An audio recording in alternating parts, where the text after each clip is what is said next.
আপনারা কাকে বিশ্বাস করবেন? আজকাল সবাই নিজের সুবিধার স্বার্থে সবাই ব্যবহার করছে।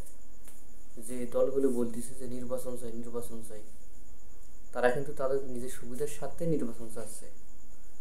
যতবারই বাংলাদেশে নির্বাচন হয়েছে ততবারই তাদের নিজের সুবিধার মধ্যে তারা ফায়দা হাসিল করেছে।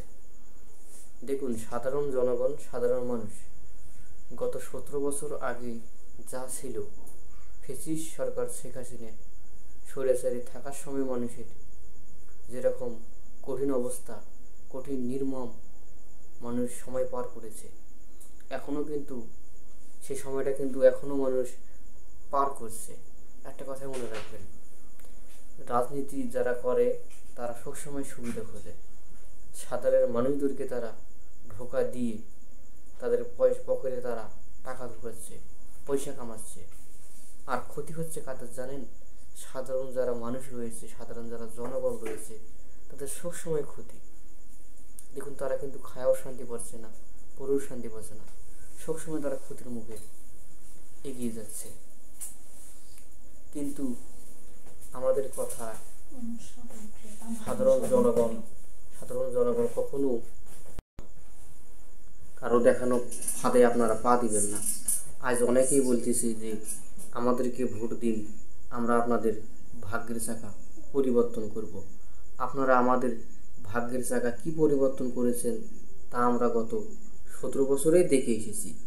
নতুন করে আমাদের যে ভাগ্যের চাকা পরিবর্তন করবেন, আমাদেরকে যে মিথ্যা আশ্বাস দেখাচ্ছেন, এই মিথ্যা আশ্বাসে এবং আপনাদের পাতানো ফাঁদে আমরা আর পা দিতে চাই না। কারণ আমরা এখন বুঝতে শিখেছি, জানতে শিখেছি যে আমাদেরকে সবসময় ধোঁকা দেওয়া হয়েছে, আমাদেরকে ব্যবহার করা হয়েছে। আমাদেরকে আপনারা ব্যবহার করে ক্ষমতায় বসেছেন আর আমাদেরকে ধোঁকা দিয়েছেন। গত 17 বছরে আমাদের ওপর আপনারা রাজনৈতিক ব্যক্তিরা জুলুম নির্যাতন অনেক করে এসেছেন। আমরা এখন আপনাদেরকে কোনো জুলুম নির্যাতন আমরা করতে দেব না। আমরা বুঝতে পেরেছি যে হচ্ছে আপনারা বলতেছেন যে আমরা যখন ক্ষমতায় আসব তখন আপনাদের ওপর ন্যায়পরায়ণতা আমরা প্রয়োগ করব, আপনাদেরকে ভালো রাখবো, ভালো আপনাদেরকে একটি সোনার বাংলাদেশ হিসেবে উপহার দেব। দেখুন, আমাদের বাংলাদেশকে আপনারা যে কোনো রাজনৈতিক দল আসুন, যে কেউ আসুক, আপনারা দিন দিন আমাদের দেশকে দেশের সামনে ছোট করে দেখাবেন। কারণ গত 17 বছরে আমাদের বাংলাদেশে কি ছিল আর কি এখন কি আছে? আমাদের দেশটা একটি ছোট দেশ, জাতির সামনে, সারা বিশ্বের সামনে যেরকম ছোট এখনও তাই আছে। এই দেশকে উন্নত করতে হলে এই দেশের অনেক কিছু অর্থের প্রয়োজন, অনেক কিছু জিনিসের প্রয়োজন। আপনারা যদি যে নেতায় আসেন, সেই নেতায় যদি দেশটাকে শোষণ করে খেতে চান, এই যে আপনারা ক্ষমতায় আসার আগেই আপনারা যে শুরু করেছেন, যদি আপনারা ক্ষমতা পান তখন তো দেশের সাধারণ মানুষ তারা তো আর দেশে থাকতে পারবে না।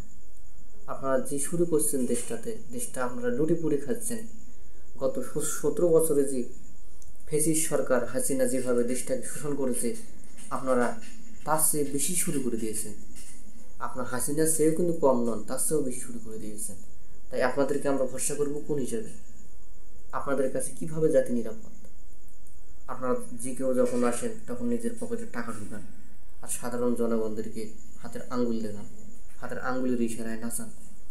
একটা কথাই মনে রাখবেন, যদি আপনারা ক্ষমতা নিজেরা যদি দেখাতে চান, নিজেরা যদি করতে চান, সাধারণ জনগণের ওপর এর প্রভাব ফেলবেন না, কোনোদিনও না। একটা কথাই মনে রাখবেন, 17 বছরে যে এই ফ্যাসিস্ট সরকার হাসিনা যেভাবে দেশটাকে লুটেপুটে খেয়েছে, সেইভাবে আরেক দল খাওয়ার জন্য প্রস্তুত হয়ে আছে। এই দলটা খাওয়ার জন্য প্রস্তুত হয়ে আছে, কারণ তারা ভেবে নিয়েছে ক্ষমতায় না আসতে তারা ক্ষমতা পেয়েছে। এরকম করছেন কেন? আপনারা যেভাবে চাচ্ছেন আপনাদেরকে দেশের জনগণ ডাটু দেখাবে। জনগণ বুঝতেছে, জনগণ আপনারা দিন দিন যেরকম প্রভাব ফেলছেন জনগণের উপর, দিন দিন আপনারা যে নোংরা কাজগুলো করছেন, জনগণ বুঝতেছে। যদি আপনারা ক্ষমতায় যদি আসেন, সাধারণ জনগণ তখন পথ চলতে পারবে না। সাধারণ জনগণ যখন পথ চলতে গেলেও বিপদে পড়বে।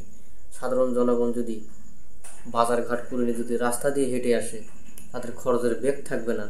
আপনারা যদি এইরকম করেন, এইরকম যদি আপনারা যদি ক্ষমতায় যদি আসেন, দেশ যদি পরিচালনা করার সুযোগ পান, তো ভোটে যদি আসেন, চোর ডাকাত ধর্ষক ছিনতাইবাজি টেন্ডারবাজি সব কিছু বেড়ে যাবে, সব কিছু বেড়ে যাবে। তাই একটা কথাই বলতে চাই, আপনারা নিজের সুবিধার স্বার্থে কোনো কিছু করতে যাবেন না। এদেশের 18 কোটি জনগণ তারা কিন্তু বুঝতে শিখেছে, তাদের কিন্তু মাথা আছে, ব্রেন আছে, তারা কিন্তু ব্রেন দিয়ে ভেবে দেখে তারা এই দেশটাকে কাদের হাতে তুলে দেবে আর কাদের হাতে দেবে না। তাই হচ্ছে আপনারা আপনারা